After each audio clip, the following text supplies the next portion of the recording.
नमस्ते। राहु और केतु देव की चर्चा फिर से जारी रखते हैं। नंबर 4 और नंबर 7 राहु देव और केतु देव का नंबर है। आपको मैंने पहले ही बताया था। इनका स्वभाव बिल्कुल विपरीत है। राहु देव भौतिकता यानी मटेरियलिस्टिक हैं और केतु देव आध्यात्मिक यानी स्पिरिचुअल है। लेकिन ये दोनों ग्रह ही हम लोगों से नाराज हैं। नाराज क्यों है?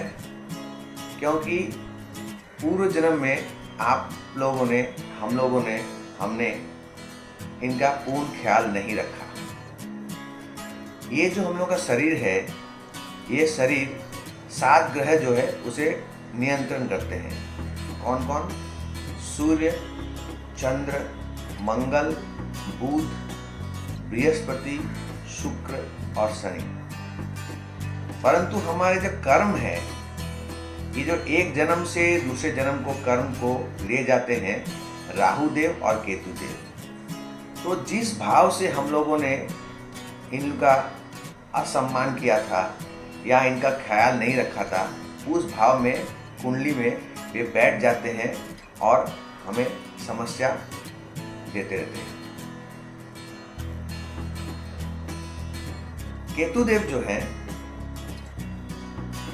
बहुत सेंसिटिव प्लैनेट है और वो कुंडली के जिस भाव में बैठ जाए उस भाव को सेंसिटिव कर देते हैं, यानी संवेदनशील कर देते हैं।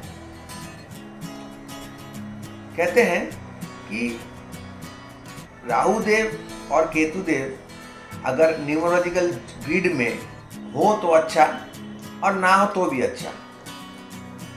अजीब परेशानी है। राहु देव संपत्ति के कारक हैं और केतु देव परिवार के कारक हैं। इनका दोनों का अपना अलग अलग महत्व है। केतु देव जो कि धड़ है, ये देख नहीं सकते हैं, बोल नहीं सकते हैं, सुन नहीं सकते हैं और सूंघ भी नहीं सकते हैं। इसलिए ये समझ नहीं पाते हैं कि क्या करना है और क्या नहीं करना है। परंतु ये जो धड़ है, ये बहुत सेंसिटिव है। इसे मालूम चल जाता है कि समस्या है, समस्या क्या है ये भी समझ जाते हैं, लेकिन उसे एक्सप्रेशन करना इनको लिए संभव नहीं है, क्योंकि सर है नहीं, गुस्सा ज़्यादा है। तो केतु देव हमेशा एक नाराजगी वाला स्वभाव रखते हैं अपने पास। ये स्पिरिचुअल है। इनका कहना है कि ये दुनिया मोह माया है और इसे आप जितना भोग करोगे उतना ही कम लगेगा। आप ईश्वर की आराधना कीजिए, आध्यात्मिक बनिए और मोक्ष की तरफ जाइए। ये इनका कहना है। जबकि राहु देव जो है वो एक मैग्नीफायर है। वो चीज़ों को बढ़ा देते हैं और उनका जो स्वभाव है, उन्हें सब कुछ तुरंत चाहिए और बड़े आयाम में चाहिए। एक समझिए कि स्पीकर है वे, उनका अपना कुछ अस्तित्व नहीं है। जब म्यूजिक सिस्टम के साथ स्पीकर लगाया जाता है तो आवाज़ बढ़ जाती है। ये है राहु देव। दोनों ही छल करते हैं और इनका अपना कुछ घर नहीं है। ये जिस भाव में जाते हैं कुंडली के, उस भाव अनुसार फल देते हैं। इनकी अपनी दृष्टियां भी हैं और इनकी दृष्टियों को अशुभ कहा जाता है, क्योंकि वास्तविकता में ये दोनों ही दानव के अंश हैं।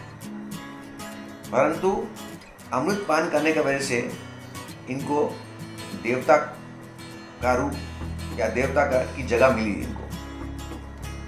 इसलिए ये अजर अमर हैं, कभी मरते नहीं। ये राहु देव और केतु देव जो समस्या उत्पन्न करते हैं, इनका निवारण करना बहुत आवश्यक है।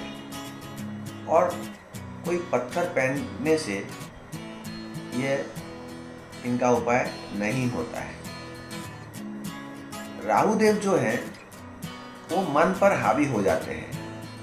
वे आपके मनोस्थिति को पकड़ लेते हैं और ऐसे हालात पैदा कर देते हैं कि आपकी मन की इच्छाएं पूर्ण हो जाती हैं। और वो इच्छाएं अच्छी भी हो सकती है, बुरी भी हो सकती है, ये आपकी इच्छाओं के ऊपर है। और ये एक घर में 1.5 साल रहते हैं तकरीबन, और फिर वो चले जाते हैं और फिर शनि महाराज अपना कर्मों का फल देते हैं। उधर केतुदेव जो है वो अभाव उत्पन्न करते हैं, अलगाव उत्पन्न करते हैं, विरक्ति उत्पन्न करते हैं,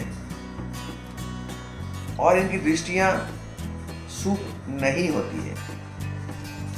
ये भले ही कोई भी भाव में बैठे, कोई भी घर में बैठे, अगर बृहस्पति के घर में बैठ जाए तो ये गुरु की तरह आचरण करेंगे, लेकिन इनमें अशुद्धता रहेगी। मैं राहुदेव की बात कर रहा हूं। मैं ये जिस भाव में बैठेंगे उस भाव का फल को बढ़ा देंगे राहुदेव, और केतुदेव उस भाव का फल को कम कर देंगे। तो इनकी जो नकारात्मक जो दृष्टियों का फल जो होता है वो अच्छा नहीं होता है। उसके निवारण के लिए 2 चीज करना पड़ता है। एक, केतुदेव के लिए मैं कहूंगा कि वे बृहस्पति के शिष्य हैं। बृहस्पति यानी गुरु।